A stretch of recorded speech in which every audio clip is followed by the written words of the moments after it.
And this goes back to the beginning. It was a brilliant lie when the serpent came initially to Eve and then to Adam and said, you know that tree that God put out there and said, don't eat of it? Well, you know what? You think he did that for your good, but he didn't. You're not going to die if you eat of that tree. Here's what's going to happen. If you eat of that tree, you'll be like God. You'll know some things, and you'll become like him. And you know what? He doesn't want you to become like him because he's your rival. He's your rival. He doesn't love you. If you eat of that, you'll be like him.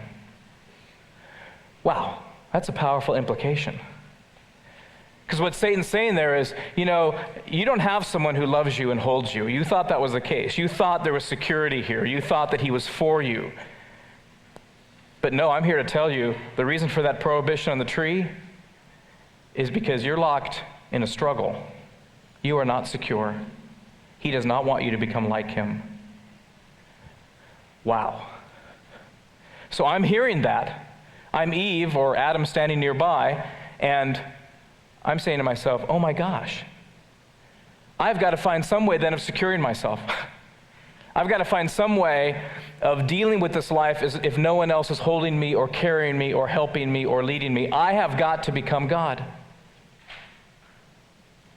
I've got to become God. I've got to find a way to secure my life. And thus it begins. Thus it begins us trying to find some other identity, some other way that we can find our salvation. Some other thing we can do that will secure us. Some way we can achieve worth, some way we can achieve value, some way we can ensure our salvation, whatever that means in our gut. Some way we can be safe. Well, thus begins independence.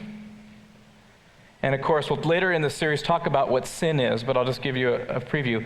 Sin is simply autonomy from God. You and I are in and out of sin all day long. Maybe not acts of sin, but relative autonomy from God. Well, that's what Adam and Eve felt. We have got to do this ourselves. We have got to find a way. And we'll talk about covering and hiding later, but that's the next thing they do. Well, how does that happen? What then happens to us? Well, you probably found out early on something that you were pretty good at. It could have been athletics.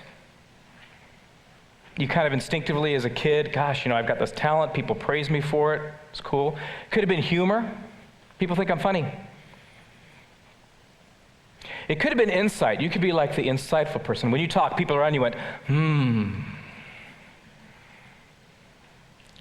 It could be that you're attractive.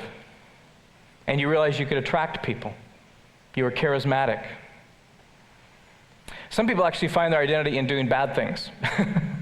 It's a funny thing, but it works for some people. They were good at being bad. But you and I all kind of found at some point, wow, I'm pretty good at something. And you know what? Except for the good at being bad part, mostly that's a good thing. That God has kind of given you an ability, kind of wired you to do something, and we can praise God for that. But you know what you and I tend to do with that? We tend to take that, and we sense safety in it. We sense, wow, this is something I'm good at. This is something I'm competent at. This is something that could save me from insecurity, from shame, from failure. And so you know what? I'm going to make this my life.